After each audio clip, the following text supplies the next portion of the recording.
Hi, I'm Dr. Aimee Kotrba from Thriving Minds, here to celebrate Selective Mutism Awareness Month in October. And my topic today is evaluation for selective mutism. I'm going to go through the who, what, where, when, why, and how of evaluating for SM. A good place to start is just why even get an evaluation for selective mutism? The biggest reason is that in order to effectively treat mental health issues, psychologists and mental health professionals have to have a diagnosis. It helps us not only to target our treatment effectively for the different diagnostic categories, but it also allows us to do things like charge insurance companies for treatment. Another big piece is just understanding your child and the unique characteristics that they have. An evaluation may bring more empathy or more understanding, both from you and from others around the child.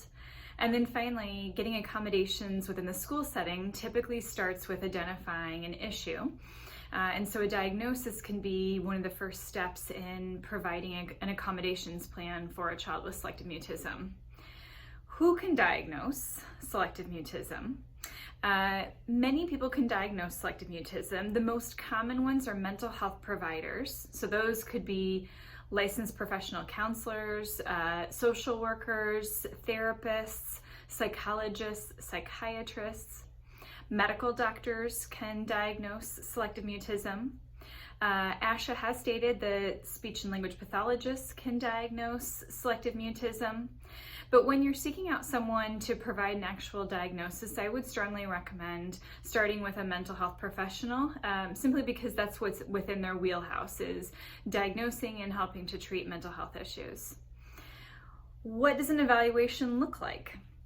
An evaluation starts with an intake, usually with parents only, where the evaluator will ask a lot of questions about the child's background history, any current struggles or strengths that they have.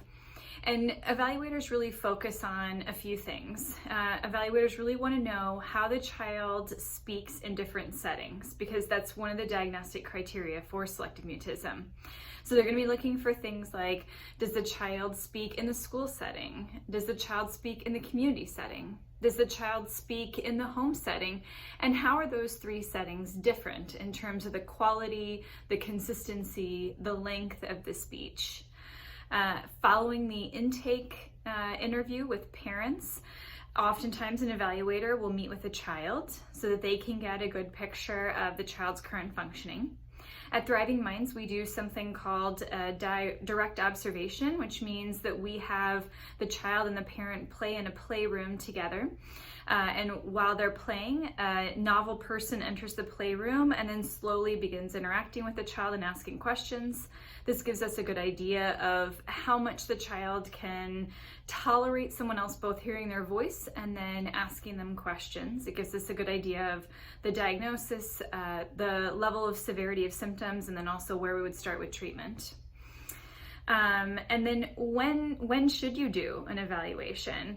Honestly, my opinion is as soon as possible. If you see your child struggling with speaking outside of the home setting, and it looks like it might be stemming from anxiety, my recommendation is to consult with a mental health professional and go ahead and move forward with that process. The treatment and the evaluation would not hurt any kid. It's fun and engaging for most kids, and I would always rather see something and tell parents that it's not selective mutism than miss a kid who has selective mutism but doesn't get treatment for a long time. Kids as young as 2 and 3 can be evaluated for selective mutism as long as they're in a school-like setting, such as preschool or even some daycare facilities. So it's never too early to start discussing this with a mental health professional. If you want more information, I recently did a 1-hour podcast on evaluating for selective mutism that can be found at the Treating Psychologists podcast by Dr. Jeremy Sharp. And in the description bar, it talks about assessing for selective mutism and has my name as a guest. And I would encourage you to listen to that if you want a much broader, in-depth conversation about selective mutism assessment. Thanks, and happy Selective Mutism Awareness Month.